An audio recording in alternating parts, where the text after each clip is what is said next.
स्वागत आप सभी का। आप देख रहे हैं अब की बार किसकी सरकार। काउंटिंग डे पर इंडिया टीवी की ये मेगा और कवरेज आप देख रहे हैं। सुबह से रजत जी हमारे साथ हैं।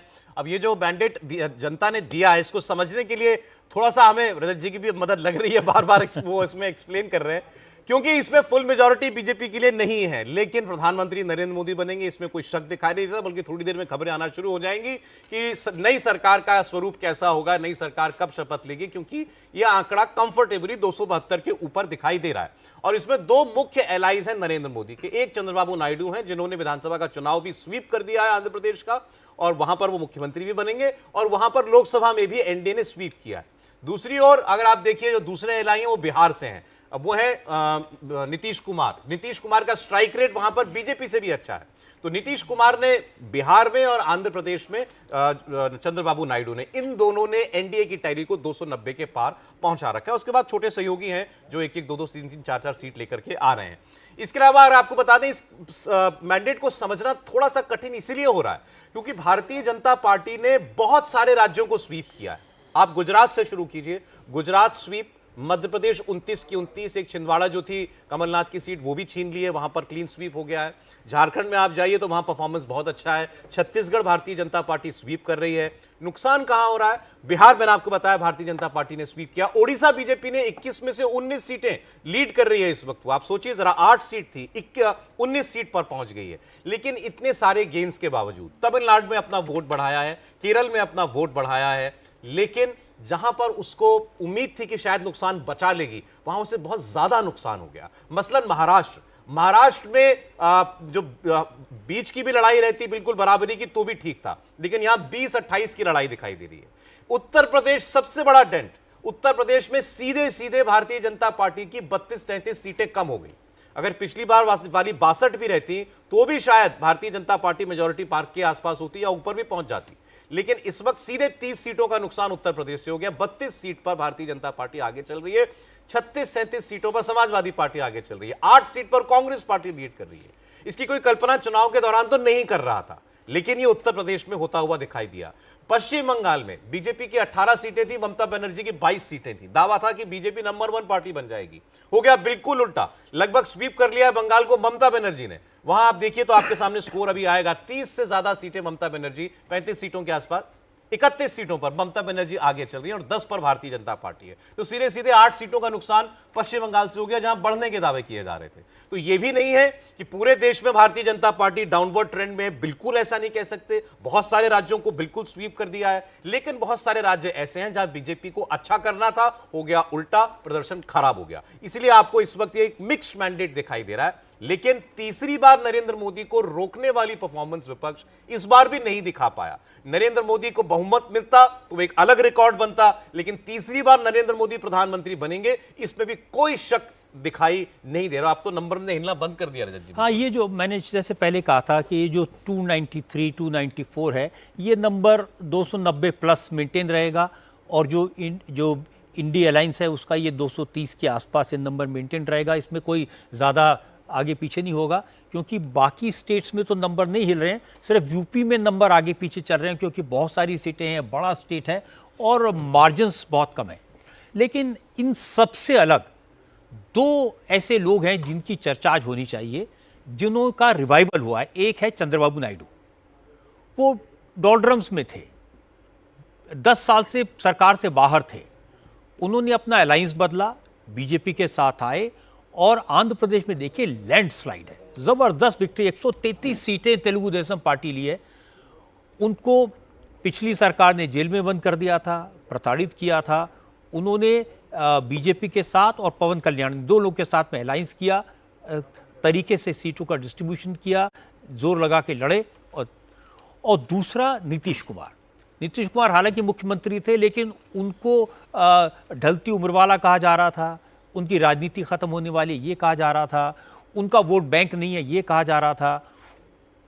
पिछले असेंबली इलेक्शन में वो बीजेपी के मुकाबले कम सीटें जीत कर आए थे, लेकिन इस बार उन्होंने रिवर्स कर दिया, अपनी ताकत भी दिखा दी अपना वोट बैंक भी दिखा दिया और ये भी दिखा दिया कि वो बिहार में बीजेपी से बड़ी पार्टी हैं, ज़्यादा सीटें जीतकर आ सकते हैं। तो ये दो कैरेक्टर्स ऐसे हैं जिनकी चर्चा आज के दिन जरूर होनी चाहिए। अब तो लगातार करनी पड़ेगी क्योंकि एनडीए की सरकार इन्हीं के बूथे चलेगी। हुसैन रिजवी मेरे साथी, वो भी स्टूडियो में आ चुके हैं। हुसैन ने बहुत एक्सटेंसिवली ट्रैवल किया है इस बार इन चुनावों के अंदर, खास तौर पर उत्तर प्रदेश में। मुझे नहीं लगता कोई जगह छूटी होगी जहां आप यूपी में नहीं गए होंगे। तो यूपी ने सबको हैरान कर रखा है। बिल्कुल, यूपी ने सबको चौंका कर रख दिया। हालांकि बहुत सारे जो सीनियर जर्नलिस्ट हैं यूपी के, उनसे जब मेरी लगातार मैं उनसे टच में था, वो ये आंकड़ा जब कहते थे मुझसे कि 40-40 की नेक फाइट होने वाली यूपी में, तो मैं हैरत में पड़ जाता था। उसमें कई नाम मैं ले भी सकता हूँ, लेकिन शायद यहाँ बेहतर ना हो। लेकिन वो हो के दिखा, वो हुआ है इस बार। और ख़ासतौर से मैंने उन सीटों को कवर किया सौरभ, जहाँ जो मुस्लिम पॉपुलेटेड सीट कही जाती है, मुस्लिम बाहुल्य सीटें। और ये किसी से छिपा नहीं है कि मुसलमानों का जो वोट है वो किस तरह से पड़ता है। लेकिन इस बार जो सेकंड फेज के बाद से जब मुसलमानों के आरक्षण को लेकर के बात शुरू हुई, वहां से एक और नाराजगी का जो लेवल है वो किसी और पैरामीटर पर जाने लगा। जो मुसलमानों को आरक्षण दे दिया जाएगा और ओबीसी से लेकर के दे दिया जाएगा, जबकि सच्चाई कुछ और थी। सब जानते हैं कि मुसलमानों के कुछ वर्गों के लोगों को आरक्षण पहले से मिल भी रहा है। तो वहां से सिचुएशन और ज़्यादा बदली।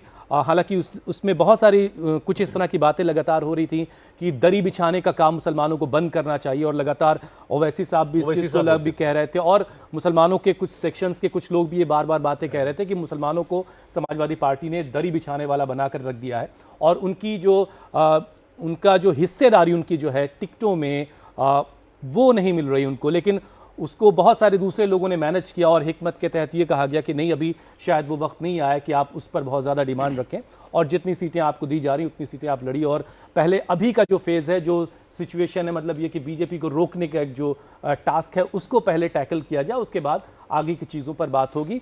तो मुझे लग रहा है कि वो सारी चीज़ें, मुसलमानों का वोट एक तरफा, सीधी सी बात है कि बीजेपी को रोकने के लिए होता है, वो इस बार उसमें क्या इस बार कुछ अलग हुआ? बीजेपी वो तो हमेशा होता है जैसा आपने भी कहा, लेकिन इस बार क्या उसमें कोई बिखराव नहीं हुआ? बिल्कुल ऐसा ये इस बार को देखकर ऐसा इस बार ये हुआ कि बीएसपी के खड़े होने के बावजूद बीएसपी को बहुत ज्यादा वोट नहीं गया। इस बार ये हुआ है, बहुत ही इंटैक्ट होकर के मुसलमानों ने वोट किया मुझे लगता है। और बिखराव के नाम पर के बहुत कम मैं मान रहा हूं कि बिखराव होगा। जैसे आप सहारनपुर की सीट ले लें, इमरान मसूद ठीक ठाक करीब 50,000 वोटों के अंदर से लीड कर रहे हैं, अभी आगे बढ़त बनाए हुए हैं वो। और वहाँ देवबंद से लेकर के सहारनपुर तक 2 अलग अलग स्टेशन, वहाँ पर मैंने जब लोगों से बात की, हर जगह मुसलमानों का वोट एक तरफा इमरान मसूद के लिए गया है। वहाँ कोई बिखराव इस तरह का नहीं हुआ। आप इकरा हसन को ले लीजिए, आप किसी और इलाके में चले जाइए, रामपुर चले जाइए, तो जो बीएसपी के जो कैंडिडेट थे उनको कोई बहुत ज़्यादा वोट नहीं गया मुसलमानों का। 1-2%, आप 5% तक चले जाएं, लेकिन उससे ज़्यादा नहीं हो सकता। एकदम से तय था कि मुसलमानों को वोट एक तरफा उस पार्टी को जाएगा, उस कैंडिडेट को जाएगा जो बीजेपी को रोक सकता है। लेकिन इसमें नाराज़गी भी शामिल हुई जब मुसलमानों को आरक्षण और बहुत तरह की बातें होनी शुरू हुई। लेकिन हुसैन, इसको 2019 के संदर्भ में समझे तो उस समय भी मुसलमानों का वोट तो बिल्कुल नहीं बिखरा होगा, सपा बसपा को ही दिया था। इस बार नया क्या था? नहीं, उस बार बीएसपी ने वोट, आप आजमगढ़ वाला केस, सपा बसपा साथ कैसे भी एक मुश्त आया। तो मुझे नई बात क्या हुई इस बार ये नहीं समझ में आया आपके विश्लेषण में। नई बात इसमें कुछ भी नहीं हुई है, बस ये कि इसमें बहुत सारी दूसरी नई बात दूसरे सेगमेंट से हुई, दूसरे हिस्सों से हुई है। मुसलमानों का वोट तो कंसोलिडेट था, लेकिन साथ साथ SC ST OBC का वोट भर भर के इस बार जो है वो गठबंधन को गया, इंडिया अलायंस को गया है, और उसने इस पिक्चर को पूरी तरह से शायद बीजेपी को जो 3%, 5%, कोई कहीं 8% भी मिलता था वोट, शायद इस बार वो बिल्कुल नहीं गया हो। ये अब जब डिटेल आएगी तब पता चलेगा हमको। लेकिन ऐसा नहीं कि बीजेपी को मुस्लिम वोट बिल्कुल नहीं मिलता था। नहीं, पर मुस्लिम वोट अगर आप मैं एग्जिट पोल की बात नहीं करना चाहता, लेकिन एग्जिट पोल तो कह रहा था 1% मुस्लिम वोट बीजेपी को मिला है। ये बात तो है ना कि मुस्लिम वोट जो है वो, जैसे मैंने पहले भी बताया था कि 50 कुछ % से 70 कुछ % ऑपोजिशन की तरफ गया है। उसमें बीजेपी का, अगर उत्तर प्रदेश की भी बात करेंगे, उत्तर प्रदेश में भी बीजेपी को जो वोट मिलता था उसमें बहुत भारी कमी मुसलमानों के वोट में आई है। ये भी जो है एग्जिट पोल दिखाते हैं कि ऐसी कमी आई है। अब उसको आप कैसे एनालाइज करते हैं वो बात। हुसैन जो बात कह रहे हैं कि सिर्फ मुसलमान फैक्टर से नहीं समझ सकते, जो दूसरे सेगमेंट्स, स्पेशली SC का वोट काफी खिसका है देश भर के, देश में कई इलाकों में। बल्कि इसमें सर एक, चाहे वो महाराष्ट्र, राजस्थान, मैं कहता हूं कि मुसलमान तो ना 3 में है ना 13 में, इस पूरे मामले में उसका वोट तो किसी को सपोर्ट कर रहा है, किसी को जिताने में मदद कर रहा है। थोड़ा सा आपसे असहमत हूँ। उसका वोट बेसिक है, उसमें दूसरे वाले सपोर्ट कर रहे हैं। आप अगर विपक्षी गठजोड़ के लिहाज से देखें तो सबसे बड़ा वोट तो उन्हीं का है ना। अगर आप सहारनपुर से शुरू करेंगे, अगर वो अकेला रह जाता मुस्लिम वोट तो फिर हार जाता। हाँ, तो फिर हार जाता। ये तो ठीक जब बात तक है। दूसरे लोगों का, दूसरे समुदायों का, दूसरे कम्युनिटीज का भी उसमें एक जो भी कहें विरोध शामिल नहीं होता, तो शायद ये नतीजे नहीं दिखते। So it is Muslim Yadav. Actually Yadav में तो पता नहीं हुसैन आपको क्या लगा, मुझे तो लगता है यादवों का कोई एक मुश्त नहीं पड़ा है समाजवादी को। यादवों में अच्छी संख्या में बीजेपी करण हुआ है। नहीं, यादव वोट ये ऐसा नहीं है, यादवों का एक मुश्त उधर पड़ा है। 14% वोट जो है वो बढ़ा है ऑपोजिशन का, यादवों का वोट। यादवों का मैंने एक मुश्त जितने इलाकों टूट में गया बात है। की है सर, मुझे लगा कि other backward caste, SC ST का वोट अच्छा खासा टूट करके वो अलायंस की तरफ गया है। इलाहाबाद में, फैज़ाबाद में और दूसरी जगहों पर मैंने बात की। अब फैज़ाबाद की सीट कई सारे सीनियर जर्नलिस्ट थे, मैं वहाँ लगातार टच में था, और जो लोग लड़ा रहे हैं लल्लू सिंह को, वो